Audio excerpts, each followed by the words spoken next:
بٹی صاحب یہ سر یہ کیا ہو رہا ہے سر؟ مجھے اب یہ تو ان کی رائے تھی نا شعیب صاحب کی، آپ کی کیا رائے سر؟ یہ کیوں ہو رہے پچھلے 4-5 دن سے یہ اتنے حالات، جذبات، ٹیمپریچر سب کچھ کس طرح بدل رہا ہے سر؟ سر ایک تو عمران خان صاحب کی جو آفر ہے، عمران خان صاحب کے اپنے بیانوں کی نظر میں ایک تو وہ ہے اس کا پہلو، ایک ہے کہ اس کی وجہ کیا ہے، اور ایک ہے کہ کیا اس ملک میں صرف عمران خان ہیں کہ جو باقی سارے بھلے مانند سیاستدانوں سے بات کرتے ہیں، اسٹیبلشمنٹ سے صرف ایک عمران خان بات کرتے ہیں. یہ تین ہیں اس کے پہلو. پہلا تو ہے کہ عمران خان صاحب کو تھوڑا سا مہربانی کرنی چاہیے کہ یا تو پھر اب انہوں نے باقاعدہ کہا ہے کہ مذاکرات کریں اور نمائندہ مقرر کریں، اور باقاعدہ کہا ہے کہ اپنے مطالبات بھی سامنے رکھیں. ان کی طرف سے 9 مئی ہے، میر جعفر میر صادق سے 9 مئی تک جو ہم سمجھے ہیں، ادھر سے مینڈیٹ چوری ہے، مقدمے ہیں، کارکنوں کی رہائی ہے، اور باقی تیسرا وہ شفاف الیکشن ہے. یہ تو اب یہ مہربانی کریں یا تو پھر ہمیں بتائیں کہ وہ جو کہتے تھے کیمرے کو دیکھ کے میں تمہیں نہیں چھوڑوں گا، قبر تک تمہارا پیچھا کروں گا. نیوٹرل تو چلو اب غیر سیاسی ہو گیا، نیوٹرل تو اب جانور نہیں رہا، یہ اچھی بات ہے. اور جنگل کا بادشاہ جو تھا، وہ جو سارا کچھ کرا رہا ہے وہ، اور میں تمہیں نہیں چھوڑوں گا، وہ مجھے اور میری بیوی کو قتل کرانے والا، یا ہم زہر دینے والا اور ہم پہ حملہ کرانے والا، تو وہ، اور پھر باقی سارا تو چھوڑ دینا، وہ تو جو ہیں. تو یہ اب یا تو اس طرف جائیں کہ اب نہیں چھوڑوں گا، اور اگر اب چھوڑ دیا ہے تو پھر ایک اور بھی کر لیں. پھر ان کا تو یہی ہے کہ معذرت کریں اس پہ اور آگے بڑھیں، آگے نکلیں.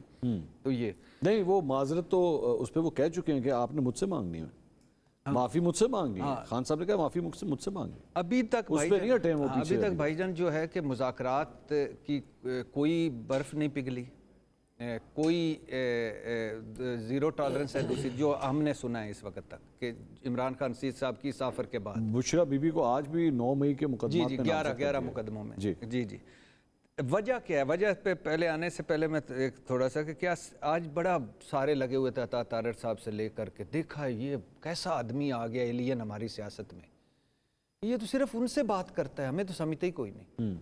اچھا، سیم یہی فلم چل رہی تھی جب عمران خان وزیر اعظم تھا. مولانا صاحب کا سنا تھا نکے دابا؟ نکے دابا کون سی؟ اور مولانا صاحب کہہ رہے تھے کہ کس سے کہتے ہو بات کرو، اس سے سلیکٹڈ ہے، اصل تو وہ ہے جن سے ہم نے بات کرنی. مولانا صاحب نے جب ڈیل کی جن فیض حمید سے، دعائے خیر کی، دھرنا لے کے واپس چلے گئے. زرداری صاحب بتایا ہمیں، انہوں نے فارمولہ بنانے والے کہتے ہیں فارمولہ بناؤ، تاکہ میں نے کہا پہلے اس کی چھٹی کراؤ پھر فارمولہ بناتے. نواز شریف صاحب اب بتا چکے ہیں کہ اسٹیبلشمنٹ کی مدد سے باہر گئے. اسٹیبلشمنٹ نے اپریل 2019 میں ان کے رابطہ کیا، آپ خواجہ آصف آپ کے پروگرام میں تھے، اور پہلے پنجاب لے لو پھر مرکز، اور وہاں سے بھی سارا کچھ گارنٹیوں بھرا اور رسک فری ہوا. اور اسی طرح شہباز شریف صاحب الیکشن سے 1 مہینہ پہلے وزیر اعظم بن کے کابینہ کے نام فائنل کر، خواجہ آصف صاحب کا فون کہ میں الیکشن ہار رہے ہیں، مار گیا، اجڑ گیا، لٹیا گیا. اور اس کے علاوہ گلاب جامن جو زبیر صاحب نے کھائے، اور اس کے علاوہ راتوں کی جو محفلیں اور برساتوں کی، اور ملک احمد صاحب کی گاڑی اور ڈگی کہانی، یہ سارا یہ بھی خیر سے وہی. تو وہ کرتے ہیں تو یہ کیوں نہ کریں؟ اب وجہ اب وجہ یہ نہیں، گراؤنڈ ریالٹی ہے نا، اس ملک کی گراؤنڈ ریالٹی ہے، وہ تو ہے. لیکن اس میں بھٹی صاحب لیکن ایک پوائنٹ تو ہے نا، تو پھر بلند و بانگ دعوے نہ کریں. نہیں کرنا، وہ تو دعوے نہیں کرنے چاہیے، بس اب آ گیا ہے، اب یہ آپ دیکھیے گا، بس بہت ہو گیا، اب نہیں چلے گا. یہ اس میں مقبولیت کے ساتھ، جب مقبولیت کی گاڑی کو قبولیت کے پہیے نہ لگے نا. بھائی جان وہ کہہ رہے ہیں قبولیت، وہ کہتے تھے قبولیت کی ضرورت ہی نہیں ہمیں، قبولیت ہمیں عوام کی قبولیت کی ضرورت. چلو آگے پھر اب اللہ کرے ایسے ہی. نہیں، انہوں نے کہا ہے بھائی. اچھا، وجہ کیا ہے جی؟ وجہ یہ ہے تحریک انصاف کی، جو مجھے سمجھ آئی ہے، تحریک انصاف والے جو بتاتے ہیں، جو عمران خان صاحب کے ذرائع بتاتے ہیں کہ جی ان کو ہے کہ فائز عیسیٰ قاضی جانے والے ہیں، سپریم کورٹ آنے والی ہے. پہلے جب فائز عیسیٰ قاضی آ رہے تھے تو ایک دھڑا کہہ رہا تھا کہ ہون بالادستی ہوئے گی، فائز عیسیٰ قاضی آئیں گے، لگ پتے جائیں گے.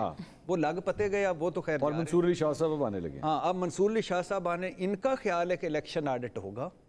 ان کا خیال ہے اب 2 رستے ہیں، ایک کہ یہ ہمیں چوری شدہ مینڈیٹ ملے گا، دوسرا یہ ہٹے گی، تو یا مینڈیٹ مل جائے گا تب بھی ہم حکومت میں ہیں، نہیں ملے گا تو نیا الیکشن ہوگا. ٹھیک، تو اس لیے یہ کہتے ہیں کہ اس کی رستے میں اب رکاوٹ کیا ہے؟ اسٹیبلشمنٹ. تو یہ ابھی سے پیغام آفر کیا آ جائیں، سافٹ ہو جاتے ہیں. عمران خان صاحب نے پہلے بھی کہا الیکشن کی تیاری کریں، پلیز نیوٹرل ہو جائیں، تاکہ ہم یہ ملا کے